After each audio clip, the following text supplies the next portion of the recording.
Shalom, welcome to the Jewish View.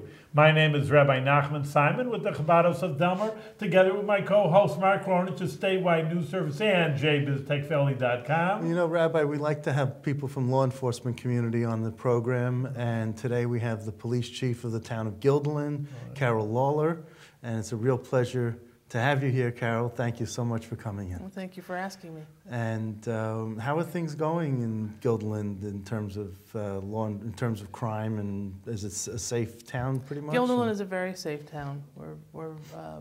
It's quiet. We do have our periods where it's very busy, but we are able to handle it, and I'd say it's a very safe town. How many officers do you have on the force? We have 35 officers.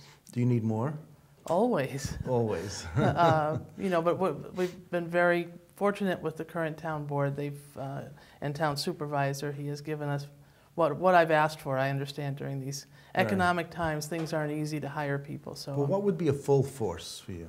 Well, this is the most we've ever had. Uh-huh. The police department is only a little over 40 years old. Okay. Started with 6 people, so we've got 35 now.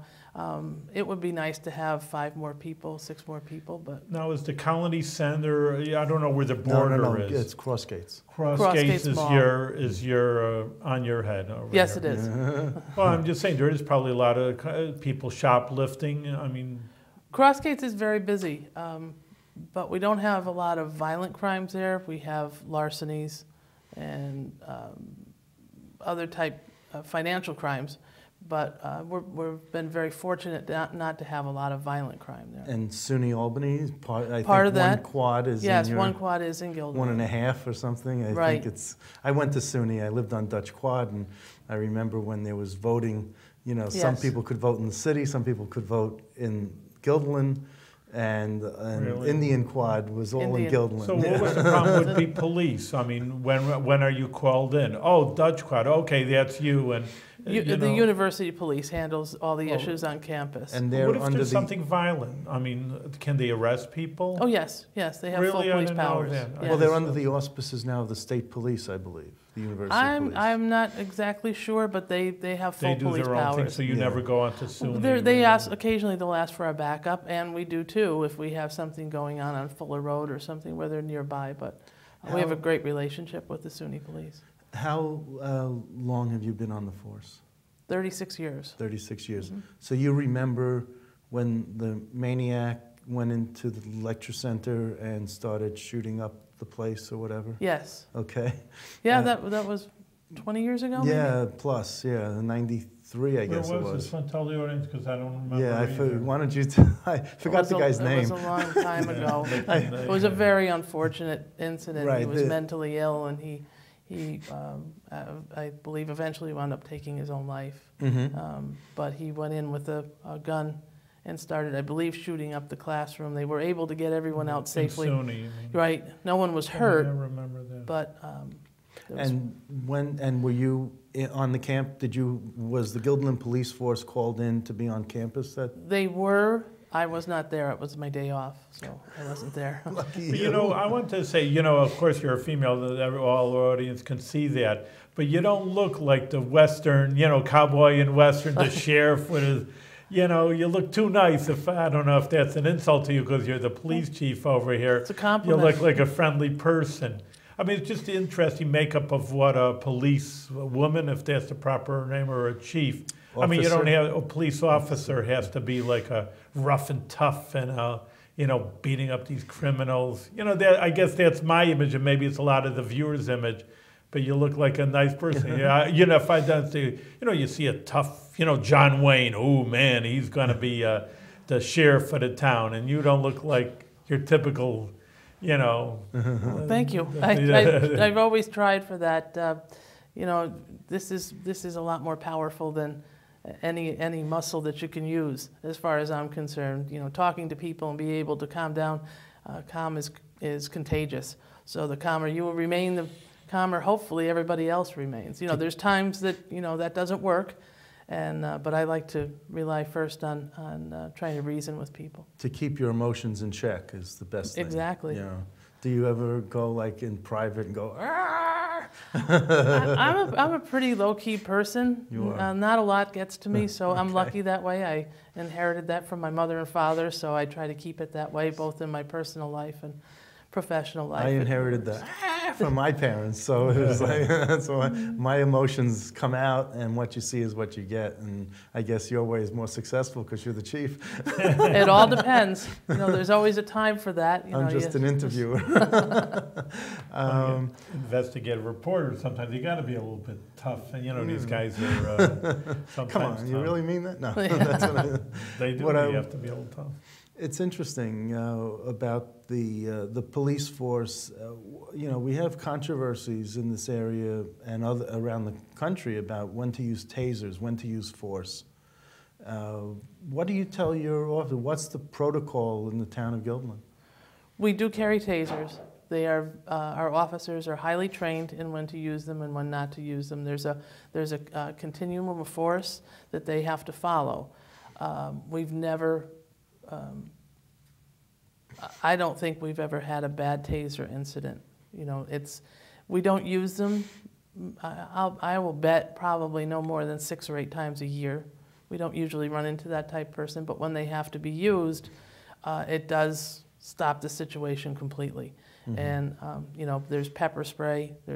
When I started, there was only nightsticks. Your first line of defense was a nightstick.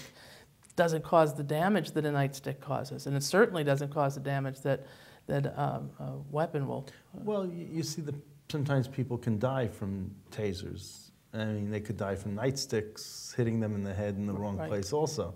So, you know, are you looking to sort of fine-tune your process based on what other incidents recently have occurred?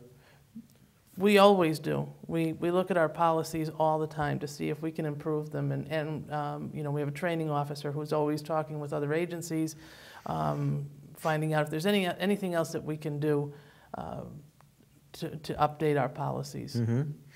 And do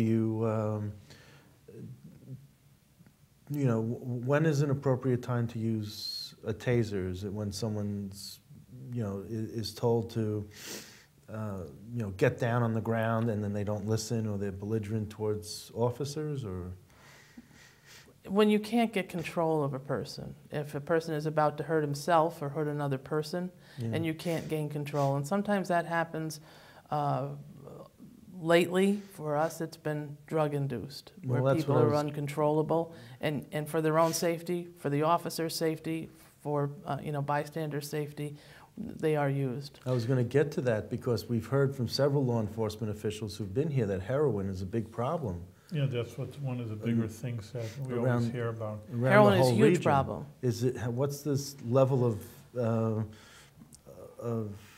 use in the town of Guilderland? Do you find heroin being used in the high schools, you know, middle schools, or sort of just recreationally, you know, outside of the school system?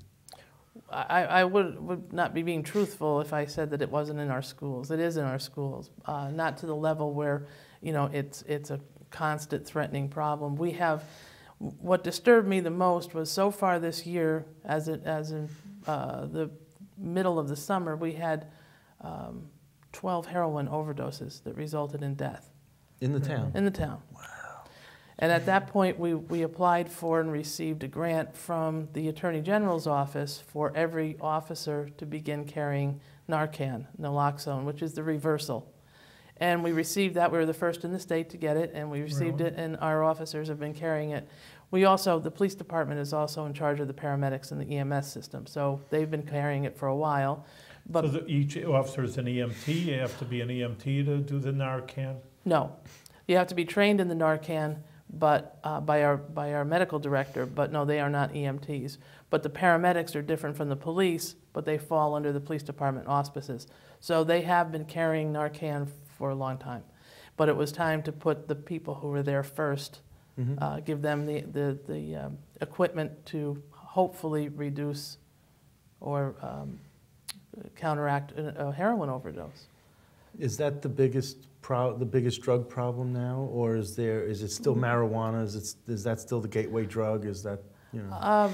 Marijuana is there, certainly. Prescription drugs Oxycodone. Yes, are an issue. Yeah. Um, And you just tolerate it? I mean, do you just, there's nothing really you can do, I mean, in terms of... Well, we have officers in the schools. We have had SRO for many years now. The school resource officer. Yes, school resource officer, and we do a lot of programs in schools. We try to educate because I believe that that is the first step in preventing these situations before they get out of control. We do as early as elementary school. We're in the school districts, and I think that that is the answer, part of the answer to keeping it under control. Well, on that point, the big issue nowadays is always one of the hot issues, legalized marijuana, and even a lot of people, and I, you know, again, I'm Orthodox, and you would think people are traditional conservative views, which for the most part they are, the people that are come by congregation, but I was very surprised that they say, well, Rabbi, we should really legalize everything, and this would take the criminals away.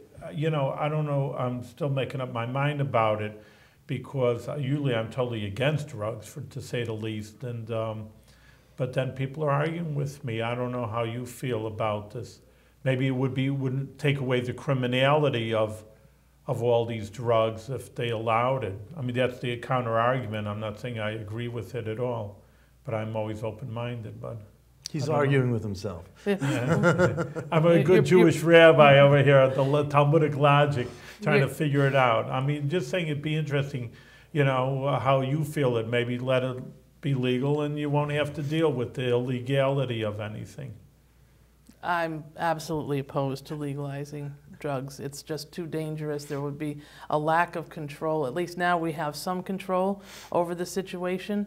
I'm afraid that it would open it up to young people, where now, you know, when people are afraid of getting in trouble with the law, that's a big deterrent. You know, it's sort of like with driving while intoxicated.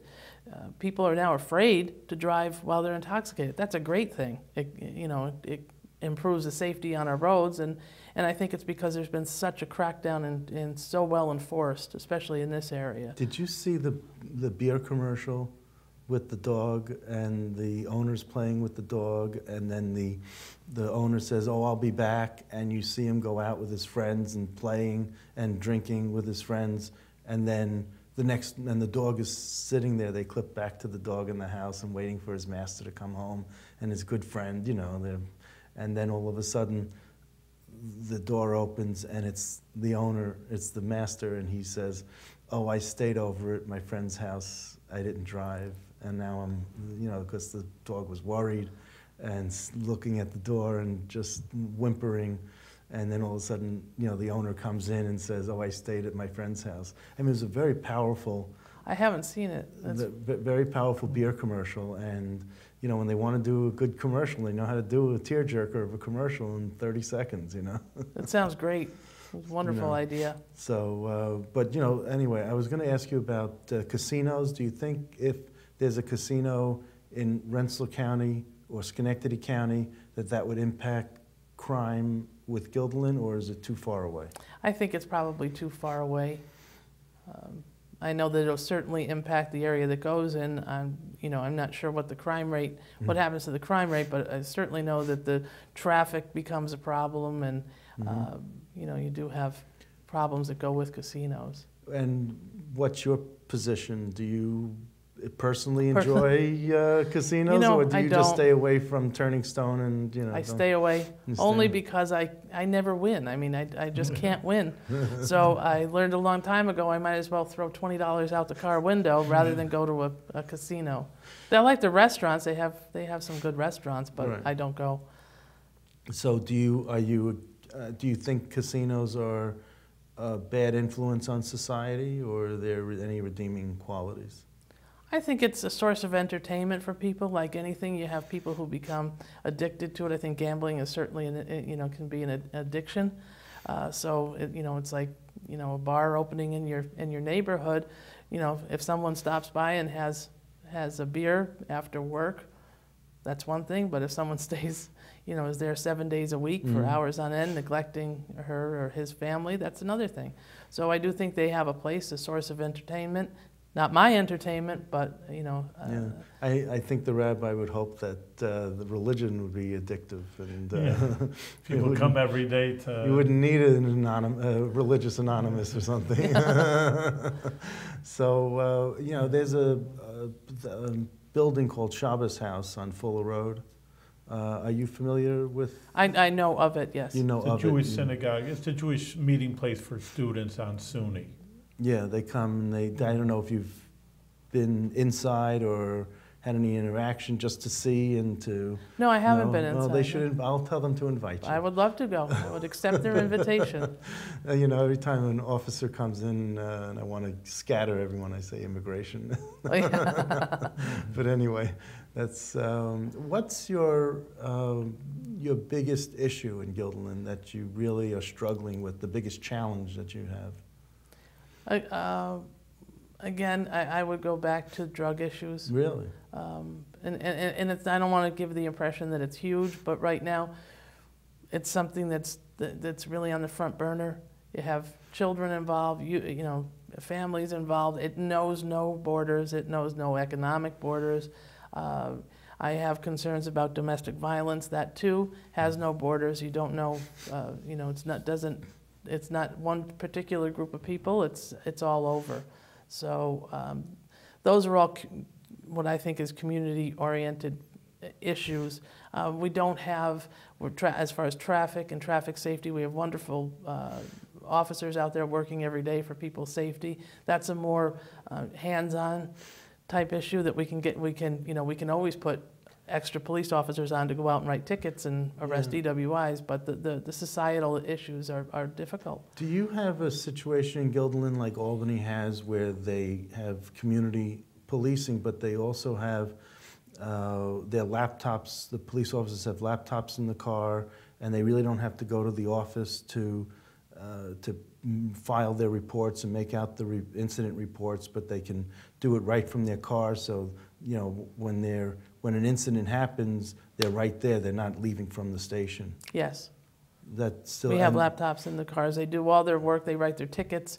Accident reports all comes out of the computers. So when someone sees a police officer's car and a police officer sitting in a parking lot or a side road, they shouldn't think that they're goofing off. They're just doing their work. They're doing their work so they could be ready and closer to an incident if it happens. So yes. I just want to make that clear that, because that's what happened in Albany. People will always say, "Oh, look at that! They're hiding and they're sleeping," or something. But I want people to know that they're really doing work. And their office is in their car. Yeah.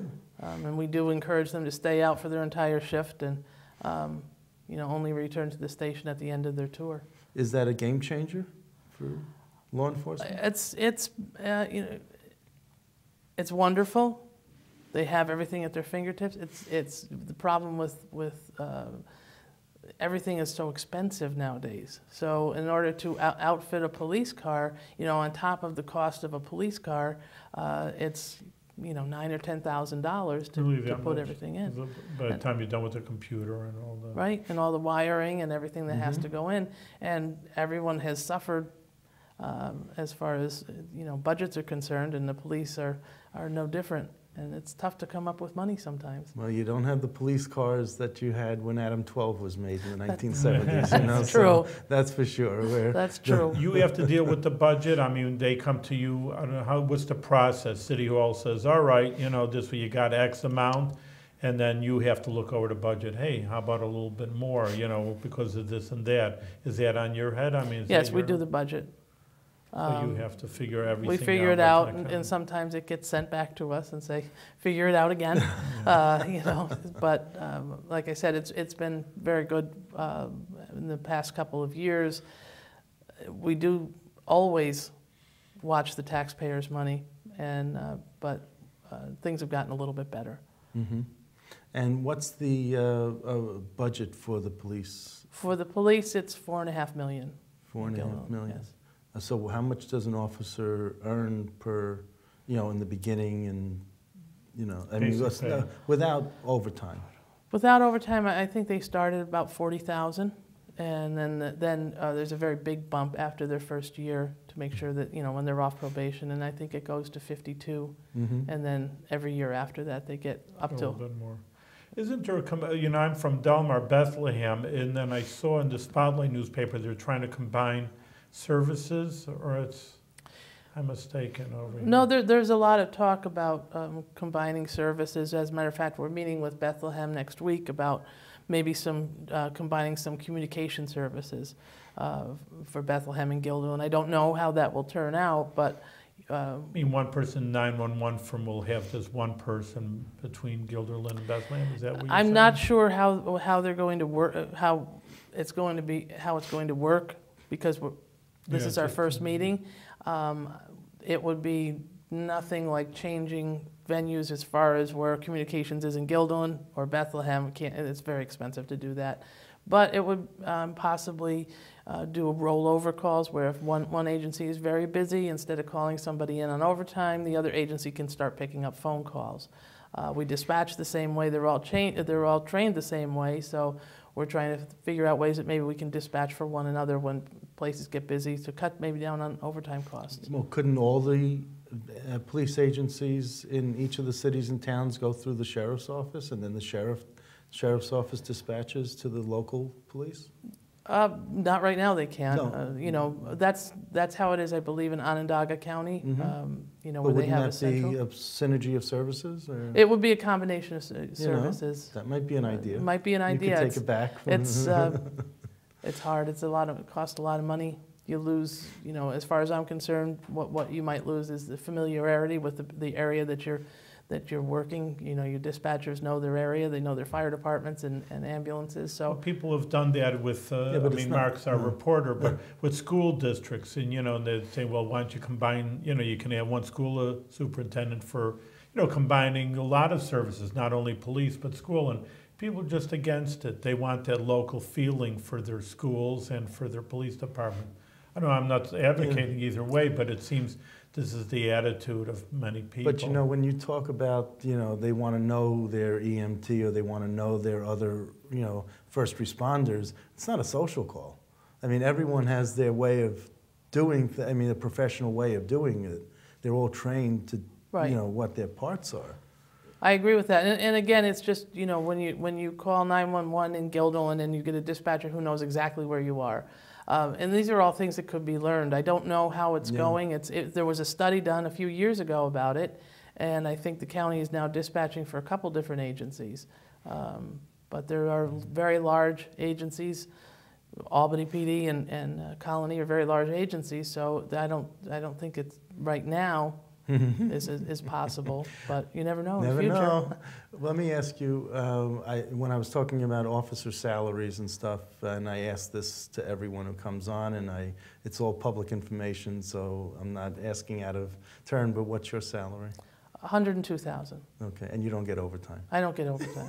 That's no it. Overtime. Okay, you're capped at 102. Yeah. Okay, and is that consummate to pretty much? Well, we've had so many police departments, like Mark says, and mayors and town supervisors who really covered the whole capital district. But is that consummate? Bethlehem, we've been talking to many people. That's why I brought out even Bethlehem and Guilderland are almost like sister cities. Not like Colony is super big, but I'm just saying they have the same kind of population. Is that consummate? It is. I think it's a little bit lower than other ones. And again, part of it is because even though it's 40-plus years old, it's a fairly new police department. So, it's some of those chiefs positions have been in place for 80 or 90 years. Not the people filling those chiefs positions, but the salaries are a little bit different. Yeah. Thinking of the old man with the cane, with the sheriff's hat. Yeah. That was a strange picture you just said, not the same person. So when you, do you ever, when you hear that there's a real problem out on the street, do you ever get out to the scene? Do you ever go out on the scene? Yes. And what would make it mean your attention to a certain situation? I I like to be part of what they're doing out there. I don't sit in my office all the time. I am stuck in the office quite a bit. We've had bad accidents, gun calls, people with gun calls, where they're going to need more supervision. I do have people, lieutenant and the captain underneath me who are very well trained in that. So, a lot of times they will take control of the situation, but I do go out. How many years have you been chief? 6. 6 years. Yes. And how old are you? 57. Okay, so you're not retiring anytime soon, is what I don't. I could have retired 16 years ago because we have 20-year retirement. Right. But I like my job, and I waited a long time to get it, so I'll stay for a few more years. Well, that's wonderful. So how do you get that job? That would be an interesting question. I mean, a board of electors or the mayor appoints you? The town supervisor. And the town board. It's just a total appointment. But you have to be on the civil service list. I took a civil service test. For every promotion that I've had, it's a civil service test and appointment. But the chiefs, it's about 2 years. So the town you're just hired according to the whims of the town supervisor, like, God forbid, but just tomorrow he could say. No, because I'm civil service. So there's a time, a contract? Okay. No, it's You serve at the pleasure of the town board, or? Yeah, that's what I'm asking. Well, if they can't just fire me for no reason. It's got to be it's a civil service exam, so you're protected by civil service. But so it couldn't be on a whim. If it was. But let's say you wanted to continue 20 more years, and you're doing a good job. And since you are doing a good job, no one could stop you. I mean, I suppose not, but I have to be able. You have to be able to. I carry qualified out your duties, twice a year with a weapon. I have to be able to do what the other people do. So I would hope in 20 years I won't be out on the range. But I'm just saying it's interesting. Just saying I think kind of job description. I think another way of saying it is, what happened to your predecessor, and did he just retire, or did you replace him, and was he let go? Well, I don't remember who your predecessor was. Chief Murley. It was he had some issues, and he had to leave. He retired. He retired. They forced him to step down. Maybe, I don't know how that worked. I'm not sure exactly how it worked. Okay, all right. But what I wanted to ask you was, in some of the cities, the mayors have appointed commissioners to go along with the police to be in the city, on the hierarchy, and they have a police chief, and they have a commissioner. Right. Now in Schenectady, they have a commissioner of public safety, and in Troy, they used to have a commissioner of police along with a police chief. So that's never been. That just seems like another layer of government. Right. That unnecessary. I think the commissioner of public safety in Schenectady works better, because it's the former state police superintendent, Wayne Bennett, and he's, he knows the parameters and he can see everything. But it seems like you're overseeing all the different parts of first responders also. Right. So and a police chief would answer to a commissioner. Yeah. So there is no commissioner in Guilderland, but we do have, we are paramedics and EMS and police, animal control. Animal control, yeah, that's important in Guilderland. It is. Because you got deer, you got raccoons, you got pine bush. I think we have the only municipal-owned shelter in the state of New York. We own a shelter. We run a shelter. Do you want to own a shelter? Is that the business Depends you on want the to day. be in? It's a nice service for town residents, because if your dog gets out and we find it, we bring it to the shelter, and you come and retrieve it from our own shelter, and we have a lovely shelter, and everybody's well taken care of. Any chance of visiting the speed limits in town of Guilderland and adjusting them? New York City just lowered from 30 miles an hour to 25 as the official speed limit. No one does the speed most limit. town roads are 30 miles an hour now. We don't have anything to do with the state roads as far as their speed limit, or the county roads. There's been a few that they've been lowering. But what if in the town roads? Are you looking at changing or adjusting the speed limits? Not now. Not right now. No. Not right now. It's pretty well. They go the speed limit. Because people, I know in Bethlehem and somewhat in Guilderland, is that, you know, you can go through various, you'd be on the same road, go through various iterations of a town road to a city road to a county road, and then the speed limit's changing, you might not know, but then you get the ticket. And what do you tell the judge? Oh, I didn't know I was... I didn't see it. You know. Didn't see it.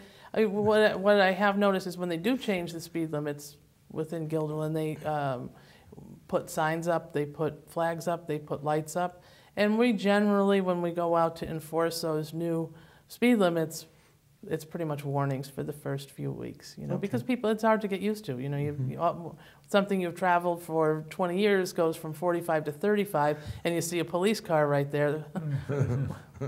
That's going to be, I think we're out of time, Mark. Okay. So we want to wish you the best over here. We see you're doing a good job in Guilderland, so continue your good job and with good health. Yes, Thank best you of very much. success. Yes. Thank you.